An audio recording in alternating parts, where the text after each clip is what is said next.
Hello and welcome to another Euros edition of the Dream Team Professor podcast. My name is Scott, and in this episode, we're completing our group previews with Group F, based around the Euro 2024 Dream Team fantasy football game. We're going to be looking at form, set piece takers, who got the goals and assists in qualifying, and then my top Dream Team picks from each of these sides. If you've been following along with this series, thanks to making it all the way to Group F. But if you are new, you can go back in the link in the description below and have a look at some of the previous group previews. But let's get started straight away with Portugal, the favourites to qualify in first position from the group, and it looks like a pretty decent group for them. Czech Republic, Turkey and Georgia are the other teams, so heavy favourites to go through, and they had a really good run in the qualifying for the Euros with 10 matches played, 10 wins, conceding just 2 goals along the way,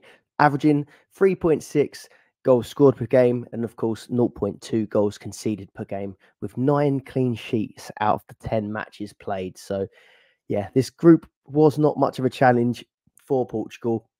They had Slovakia, Luxembourg, Iceland, Bosnia and Liechtenstein in their group. So not the most difficult of groups, but still very impressive to get 10 wins out of 10. They are projected in this group with Czech Republic, Georgia and Turkey to score the most goals out of any of the teams in the competition. And they are also in the top 3 for predicted clean sheets in the group stages as well. So Portugal do look like a seriously good side to target. Recent form as well. So in their previous friendlies, they played yesterday against Ireland with a 3-0 win in their last sort of pre-tournament friendly, and Ronaldo started that one and was very impressive. So we'll come on to him in a minute. Before that, they did lose 2-1 to Croatia, then they had a 4-2 win against Finland. So Croatia showing that they can be a stumbling block still for a lot of teams, but a lot of people do rotate in these friendlies a fair bit, try out a few new different bits. So yeah, probably not too concerned about that Croatia 2-1 loss. But they are scoring in all of these friendlies. Penalty taker, no surprise, Cristiano Ronaldo. But Bruno Fernandes does take a fair few penalties, obviously for Manchester United, and he has taken them for Portugal when Cristiano Ronaldo hasn't been on the pitch. And you don't know, Cristiano Ronaldo getting on a little bit, but still in great form. But if he does manage to go off early in some matches, or maybe misses that third fixture, Bruno Fernandes might come in handy, taking some penalties. Free kicks within shooting distance, Cristiano Ronaldo, again, taking them yesterday, but more sort of crossing style free kicks given to Bruno Fernandes. And then Bruno Fernandes is on corners as well. So Ronaldo, Fernandes, straight away looking like 2 important players to target. Goals in the qualifying. So Ronaldo had 10 goals in 10 matches for Portugal. So really good for him again. He did have that sort of spell in the last tournament where he was left out for a few games, but it seems like he is back as the main man with Martinez as the manager. Bruno Fernandes still coming away with 6 goals from 10 matches. Cancelo, Bernardo Silva and João Felix all got 3 goals in qualifying as well. So Cancelo getting quite a bit of attention because he is getting attacking returns as we expected and as he used to do, playing when he was in the Premier League for Man City. Bernardo Silva, a few question marks around whether or not he'll start, but João Felix did look really impressive again yesterday. 3 goals in qualifying for him. Assists, Bruno Fernandes again coming out on top with 7 assists. So he had 6 goals, 7 assists in 10 matches, which is ridiculous. So looking really good. Bernardo Silva, 4 assists to go with his 3 goals. And then Ruben Neves with 3 assists also in qualifying. So ton of goals scored. Of course, a lot of goals and assists spread around. Bruno Fernandes, we're going to start off with him as my favourite player to target. He was one of the first names I've popped into my draft. £6 million midfielder. 10 starts out of 10 in qualifying. 6 goals, 7 assists. He ended the Premier League season in ridiculous form, which saw him scoring really, really highly. A real big captaincy haul as well, if you remember that. Ticks all the boxes when it comes to Dream Team scoring. So he gets extra points for tackles each game, taking plenty of shots on target. Obviously, chance creation, a big chance creation points, taking all these set pieces. The only thing he's not amazing at is getting sort of PPM to get these bonus points. But actually, when I was looking through the data from ffstuff.co.uk, they've got some of the Dream Team. They've got some of the data basically translated from the qualifying rounds into Dream Team points. And actually, Bruno Fernandes, his PPM stood at 5 average, which still would have seen him get 1 bonus point roughly per game. So whilst he's not as good for that as he is getting ones for sort of goals, assists, shots on target, but still the odd bonus point here and there can still help. So I think Bruno Fernandes is an amazing option, especially if you are thinking about going without Cristiano Ronaldo. I feel like it is important to at least cover off Bruno Fernandes as an alternative. João Cancelo, £4.5 million defender. Now, there is a little bit of talk with the fullbacks because they've got some really, really good depth in this Portugal side. So they've got Mendes, Dalot, Cancelo, and even Nelson Semedo got some minutes in the recent friendly. So they have got a lot of depth on either side of fullback. But I do expect that we are going to see João Cancelo starting. And then I think the second place is going to be between Dalot and Mendes. There is talk as well that I've heard on sort of other podcasts that I've been listening to about the Euros that some Portugal fans are not entirely keen on how Cancelo's been playing and they'd prefer to see Dalot and Mendes. But looking back, it seems like Cancelo does play the bulk of games and he's obviously in favour with Martinez. So I think Cancelo is the best option. And then I think it probably would be a toss-up between Dalot and Mendes. Cancelo obviously can play either side as well. So yeah, 8 out of 10 starts for Cancelo, 90-minute average, and he hit 3 goals in 10 matches playing in qualifying. Actually averaged almost a shot on target per game as well. So on Dream Team, you get an extra point per shot on target. So not only is he playing a bulk of games, getting his points that way, he's also getting attacking returns and sort of shots on target. He also had an 8 average PPM, which on the bonus system, getting 8 points would get you 3 bonus points, which is huge. If you're getting 3 bonus points on top of these other points as well, and then a clean sheet just to top it off would be a really, really high score. So he is looking like a really good option. If he isn't getting that clean sheet, he could still get points in a lot of different ways. So although he comes at a hefty price point of 4.5 million, I feel like he is one of the few highly priced defenders that I would potentially consider worth their fee. Overall, I am liking the look of some of these cheaper enablers to help you fit the big hitters in.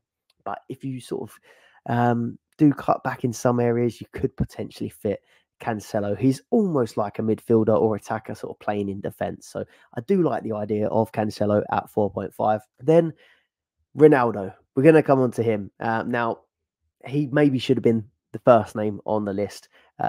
If he wasn't, yesterday has definitely brought him to a lot of people's minds. So yesterday, playing against Ireland, he banged in 2 goals, and one of them was incredible. The first one was sort of trademark Ronaldo. Step overs, drop the shoulder, and bent in the top corner off his weak foot as well. So really, really impressive. He had 9 out of 10 starts in qualifying, so no signs that he's going to be rotated like he was in the World Cup for Gonzalo Ramos. 10 goals, 2 assists. And of course, he has such good service from these really good players around him. So I mentioned João Cancelo, I mentioned Bruno Fernandes. We know Dalot can get forward, put good crosses in. João Felix looked absolutely incredible, linking up with him yesterday as well. Rafael Leao. There are so many good players in this Portugal team, and Ronaldo is there as the main man to put them away. So feels like an obvious thing to say, but Ronaldo is a seriously good option in this game. The big decision that we're going to have to make really is which free, if you're going for free premiums, are you going to put in or are you going to leave out? So Ronaldo, Kane, Mbappe, and Lukaku seem like the big four that are going to be asking the most questions. And of course, I'm going to be doing a short video on booster strategy, but I feel like the best way to sort of have to not consider this for 1 week only is that 12th man chip at some point. Is if there's a week where you really do want to have all four, I think someone like Ronaldo or one of the other names I've just mentioned would be the perfect solution as 12th man. You can bring in a player like this, high value and bound to get you higher rewards. So I do think if you are going without Ronaldo, maybe you should consider a week you could potentially have him as your 12th man. I mentioned Delo, and there's questions about who starts sort of as that second fullback, or potentially as the fullback pairing with Mendes and Delo. They could both potentially start, and Cancelo's left out. But I do think it will be Cancelo plus one of these two. So I think either of these, if you're adamant they're going to start, I think Delo could be a decent option. But there's a player called Inacio who's around the same price. I think he's at 4 million. You can see here he's sort of playing as one of the free centre backs in that Ireland game. He actually had pretty good numbers as well in qualifying, and he comes at 4 million. So he looks like he could be a bit less risky than trying to decide on Delo versus Mendes. And he actually still got 2 goals and 2 assists playing at centre back in qualifying. So he could be a good option. If you can't quite afford the 4.5 of Cancelo, you could drop down to a 4 million in Inacio or Delo or Mendes. I've mentioned a mix of attackers and defenders there, but I just, with this group, Czechia, Turkey, and Georgia, I feel like that run of games is perfect for attackers and defenders. I imagine if you had one of these players, you'd be keeping them the whole way through of Group F. The only exception could be if they win the first 2 fixtures, maybe you might be at risk of rotation in the third. But overall, I think that Portugal are a great team to target. Then on to Czechia, or we used to know them as the Czech Republic. They have Portugal in their first fixture, so it's going to be a tough test early on. They then have Georgia, which is probably the easiest fixture of the 3, and then finish up with Turkey in that final fixture. They qualified as a close second, with Albania taking top spot in their qualifying group. They had 4 wins, 3 draws, and 1 loss, keeping 4 clean sheets, and their only loss came to Albania. And they're actually undefeated in their last 7 matches. So for score up on the screen here, they beat North Macedonia in their final friendly 2-1. They beat Malta 7-1 on the 7th of June. And then they won their 2 previous friendlies against Norway and Armenia back in March. So bringing really good form into the Euros. 1.5 goals scored per game on average and 0.8 goals conceded per game. So fairly decent both ends. Penalties. Now, this was a strange one because I was researching this early on and I was liking the look of Thomas Soucek at 2.5 million. As on Transfermarkt, you can go in and see who takes penalties for each side. And Thomas Soucek had taken the last 2 penalties, and Schick had been on the pitch as well for some of those. So it looked like Soucek was going to be the taker. But in the preseason friendlies, Soucek was on the pitch, but then Schick took the penalty. Schick then went off, and Czechia got another penalty, which a player called Barak scored. But Soucek was on the pitch again, so he was the penalty taker. He'd taken the previous 2 penalties, but then in these end of or sort of pre-tournament friendlies, there have been penalties taken with him on the pitch that he didn't take. So looks like Soucek, the dream of having penalties is over, and it looks like it probably is going to be Schick if he is on the pitch. Free kicks. Thomas Soucek is down as taking some, but I imagine if they're going to be sort of crossing free kicks, you're going to want to have Soucek on the end of them. And in corners, you've got Kusej, so maybe he'll be taking some of those sort of cross-in free kicks. Soucek, 3 goals in qualifying, so really, really good returns from him, but of course some were from penalties. And then Cerny had 3, and Krejci had 2. Assists, Thomas Soucek with 1 as well. So 3 goals, 1 assist for Soucek, which was part of the reason why he was on my radar as one of my favourite looking options at 2.5 million. I really did think I'd found an enabler. He'd started 8 out of 8, had a 90-minute average, 3 goals, 1 assist, and his average points in the qualifying matches would have been 6.6 points per game. However, those attacking returns obviously would have come into the equation, and some were pens, but he does still get on the end thing. We see him score goals for West Ham, but I must say I'm a little bit put off of this option. 22 tackles in 8 games, though, was impressive. That would get him an extra tackle point in each game, and then 5 shots on target in these 8 matches. Seemed like it was repeatable, so it could still be an okay option, but at that 2.5 price point, I do think there are better options out there now. On to Georgia. They are the weakest opposition in the group. They've qualified finishing 4th, so typically wouldn't have had a place, but they won their Nations League group, which put them in the qualifiers to get into the Euros, and they went on to win by winning 2 playoff matches. So finished 4th with with 2 wins, 2 draws, and 4 losses, which isn't great. Just the 8 points, but did make it through to the Euros. Penalty taker, you've got Mikatadze and this is going to be fun, and Kvaratskhelia. Free kicks, Kvaratskhelia, and corners, Kvaratskhelia. So the player that plays for Napoli, really great for attacking returns, could be a decent option with these set pieces. He scored 4 goals in qualifying. You had Zivzadze and Mikuadze with 3 goals also in qualifying. Chakavatadze with 3 and Kvaratskhelia with 1. So Kvaratskhelia looks like he's going to be the most popular option from Georgia. 4 goals, 1 assist.